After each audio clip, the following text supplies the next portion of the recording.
Hello guys, my name is Shun and you are watching my YouTube channel, Laag Shun. Okay, today I'm going to teach you how to use your mobile phone or cell phone's camera as a webcam in laptop or in your computer.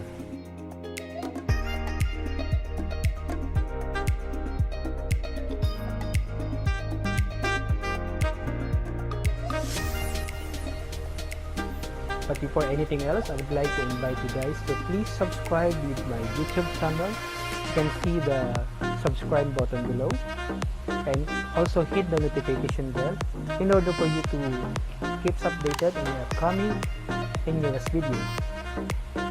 Okay, prior to this, there are three things that you need to have. The first thing, of course, you have the desktop or the laptop. So for now, I'm using a laptop with a Windows 10 version. Second, you need a mobile phone with Android version or iOS and a decent camera, of course. And third, you need a Wi-Fi.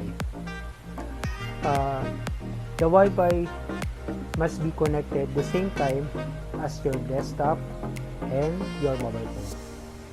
Okay? So here's the step. Step 1. Go to your browser and type www.dev47apps.com.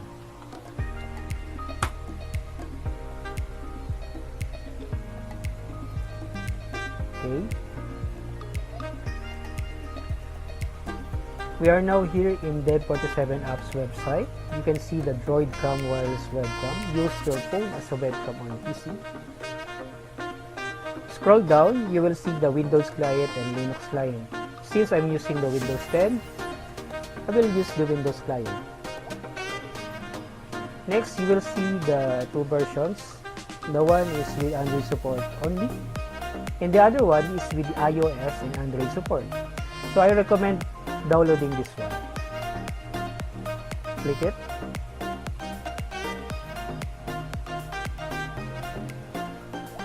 Then you will see the application already downloaded. You need to install it, and after you install, you will see this one, DroidCam app. Open it and you will see this prompt, connect over Wi-Fi, and you will see the device IP, DroidCam port, etc. Okay, so this concludes our part 1 or step 1. On step 2, you need to use your mobile phone. Oh, hello guys. So this is the step 2. On your mobile phone, if you're using an Android or using an Apple, I'm using the Android phone. So we need to install the DroidCam.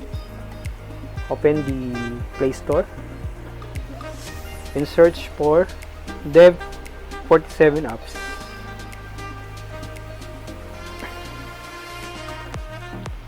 You can see. So we installed the free version.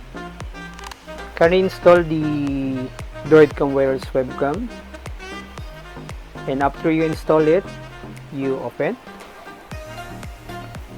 So you can see the information here, the Wi-Fi IP 192 something, and the DroidCam. So you need to install, you need to use that IP in your DroidCam client in your laptop only. Hello guys, so this is the part 3 or the step 3. From your mobile phone, you need to open the DroidCam application, and after you open, you will see the Wi-Fi IP and the DroidCam port. Those figures are needed for you to connect the mobile phone in your computer.